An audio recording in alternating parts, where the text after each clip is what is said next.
Sibingelela abalaleli, we are here as Imakhiwa TV.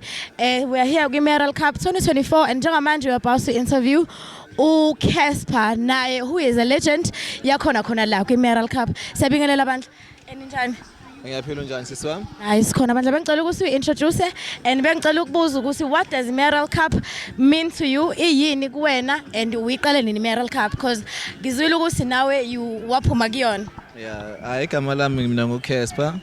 Ngokazikalala but ngumndeni igama lami igama la Casper nje igama lasebholeni. So iMeral Cup sisi wami mina ngayidlala 2008 ilapho engabona khona ireserve side yamaZulu yangithatha ireserve side yamaZulu ngawudlala eThekwini 2009 ngawudlala eThekwini.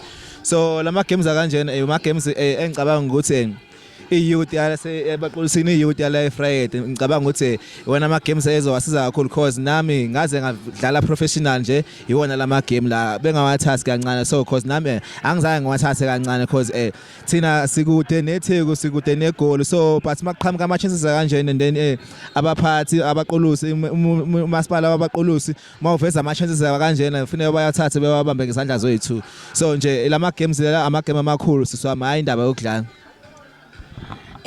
Cela ukubuza bandla ukuthi when did you start ukuhamba the exact year unyaka owaqala ngawo? Unyaka mina ngidlala iMeral Cup mhlawumbe siswami mhlawumbe uboma 4 years ngidlala from school ngisafunda isikole so ngidlala uboma 4 years kwathi enyakeni wes4 mhlawumbe lapho ke ngathatha khona iDurban Warriors ireserve side yamaZulu so ngahamba 2009 2010 ngangidlala eThekwini kwireserve side yamaZulu so nje ilapho engahamba khona la eFred since until ngiba sengibuya kulonyaka lo.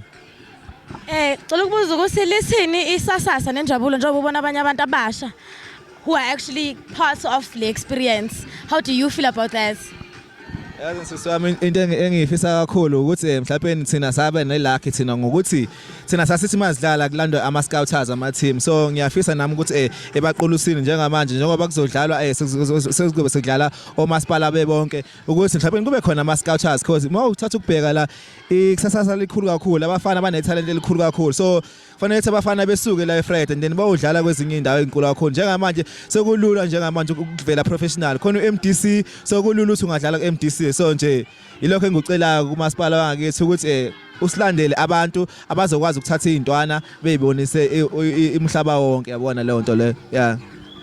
Hayi ngiyabonga kakhulu bandla. Thank you. Bonga kubena mngane siswami.